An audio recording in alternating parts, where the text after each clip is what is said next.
Gestapo sanitaire, öffnen Sie die Türen jetzt. Ouvrez la porte. Nous avons les moyens de ne pas vous faire soigner. Petit moment de détente de très très mauvais goût et parfaitement débile. Vous allez voir, c'est une histoire pas possible. René Piche, le fondateur et président du groupe SNF, qui est un groupe de chimie leader mondial des polyacrylamides, qui sont des produits utilisés pour le traitement des eaux. Donc René Piche a rien trouvé de mieux que de commander du phosphate de chloroquine en Inde pour ses employés. Et donc de les proposer bien officiellement, via une note interne, à tous les employés qui souffriraient du Covid-19. Alors bien sûr, notre chef d'entreprise a été incontinent mis en garde à vue par la gendarmerie.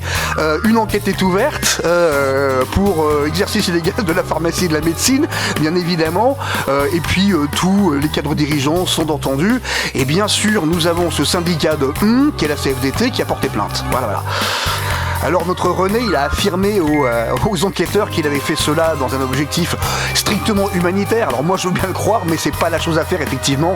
C'est de l'exercice illégal de la pharmacie et de la médecine, puisque la Gestapo sanitaire n'a rien trouvé de mieux que de retirer à la vente libre le Plaquenil en janvier. Donc là ça tombe effectivement sous le coup de la loi. Alors je me marque comme un bossu, enfin plutôt comme un crétin, parce qu'en fait c'est pas du tout drôle.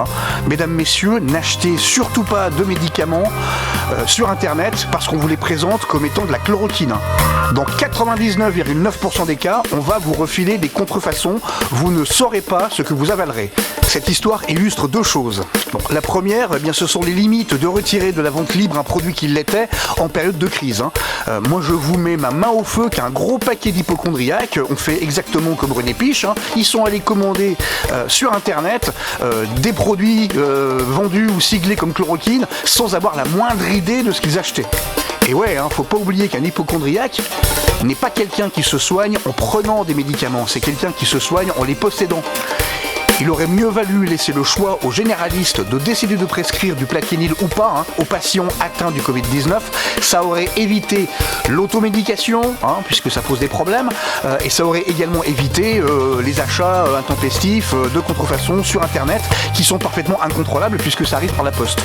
La deuxième chose, c'est qu'on voit le manque total de confiance qu'ont les gens dans la capacité de l'État à gérer cette crise, puisqu'on voit tout de même le patron d'un groupe qui réalise 3,4 milliards d'euros et qui emploie 6000 personnes, prendre ce genre d'initiative parfaitement farfelue.